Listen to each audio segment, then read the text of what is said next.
We're looking at Old St. Vincent. That's the name of this. Old St. Vincent revised or revisited. Several years ago I did one of these, and I realized it needed to be fixed up a bit. So I'm doing a better version of it. Trainwreck Productions brings you the revised version of Old St. Vincent. This is number one, and there will be others. This is just the way we begin.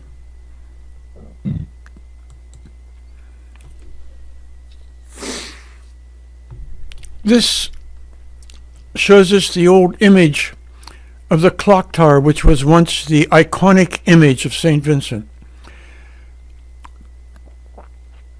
It was destroyed in a big fire in 1963. Before that, actually, on that very day, January 28th, I was supposed to go up there and wind that clock. One of my jobs was to wind that clock every 3 days. And on January 28th, 1963, I did not have to wind it because that big fire got there first, destroyed it. This was St. Vincent in 1846, when the Benedictines, I call them Benedictines plural, it was actually only one actual Benedictine, Boniface Wimmer, who came from Germany with 18 candidates for the religious life to be Benedictines. And this is what they saw the first day they came there in October of 1846.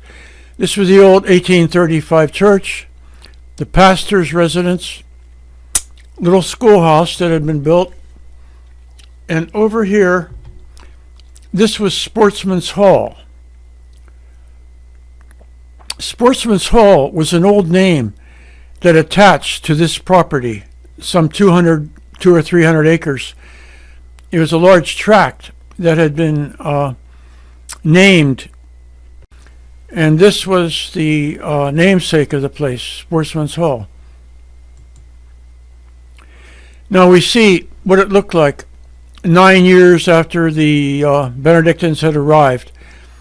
This was the original pastor's residence from which they were building out, working to construct the quadrangle. This shows us, this monument here shows us the original site of that old building called Sportsman's Hall. One of the early monks of St. Vincent did this painting to show us.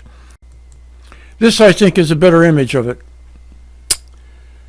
About the only thing I can tell you about it is by 1887, mapping shows that it was no longer there. This is 1855, showing the progress of the quadrangle. Sportsman's Hall being still down here. And the quadrangle proceeding out from the original building. 1857, an old map that I found had this as a marginal image on. And I worked on this image to create a better, more realistic version of the buildings. 1857, this is about as far as the quadrangle had proceeded. Now, we can say this was 1870s somewhere. This tower was built in 1871, and that is really as much as I know. And you can see how the quadrangle is progressing. This is the north. It was progressing from north to south. This was the original church that was there that had been built in 1835. Down here over the hill you see other buildings that the Benedictines had built. The mill, which is still there. The malt house, which is for a material for making beer. And this was the brewery over here.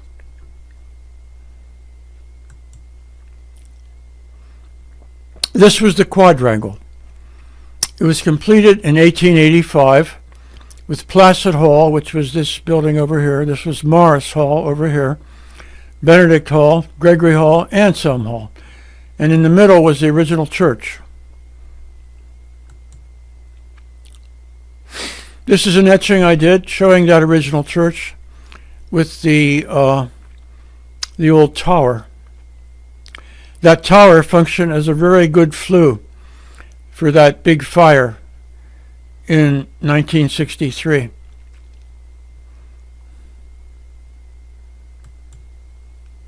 A little bit of color helps things, ties things together.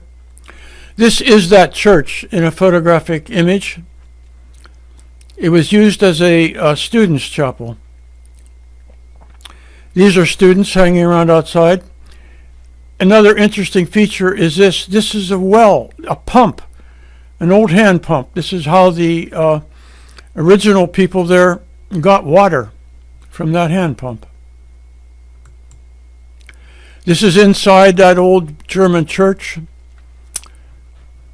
When I was a kid in grade school, we were invited to come down for a weekend. And I remember going to Mass in this church. And I remember seeing an image of St. Boniface on one of these old German altarpieces. Also, image of St. Wolfgang. First time I ever heard the name Wolfgang. But this was totally destroyed in that old church by that big fire in 1963. This was the quadrangle as it was progressing in 1873. This door was an entrance to that original 1835 church. And when building progressed, this stone structure was taken off and used for a building that they built down over the hill. This was one of the shops that they built. It shows that entrance. And that blue car is the horse I rode in on. This shows the quadrangle as it was completed, probably around 1890. This is the north face of the quadrangle. What we want to look at is this area over here. Maybe I can enlarge it a bit. You get to see all the syntax of the original etching that I did. This was the mill, which is still there. This is a question mark in my mind. I suspect it might have been a place where people could wait for the jitney that went over to Beatty, where the railroad station was. This was the brickworks, where the monks made many, many, many bricks that were used in the building of St. Vincent. And here you see what the kilns look like. Looks like the monks were up here for a ball game, but in back of them was the original brick kilns that they used to make the bricks. And in the front, just a little bit, you can see of the drying house, which is right here. These are the firing kilns. In this place, the bricks were made and dried and then fired over here. This is showing us the eastern face of the quadrangle. This is a building the Benedictines built. This is a building, the old school building that was there when they arrived, but they improved on it, added to it. And this was their original boiler house, which made steam that heated the buildings up above. And as time went on, this became insufficient, and they had to build a new boiler house. But this is a picture of the old boiler house around 1890. It serviced probably until around 1920. This is the original boiler house, still in functioning. Another picture of it from that point of view. Boniface Wimmer, as he's getting older. Another image of Wimmer as he ages. I point this out because you can see like his right eye is almost closed, his left one is squinting. And I bring this up only because I want to point out the fact how much he had done by the year he passed away. This was the year he passed away, 1887. And this is what he had done. That was a lot of work. That's the photo that I worked that etching up from, showing all the outbuildings and the old quadrangle. In this area right up here, this is where the Archivy Basilica, the big church, would be built. And now I think I have said enough, and I'm going to push a button to shut this down, and we'll see what happens.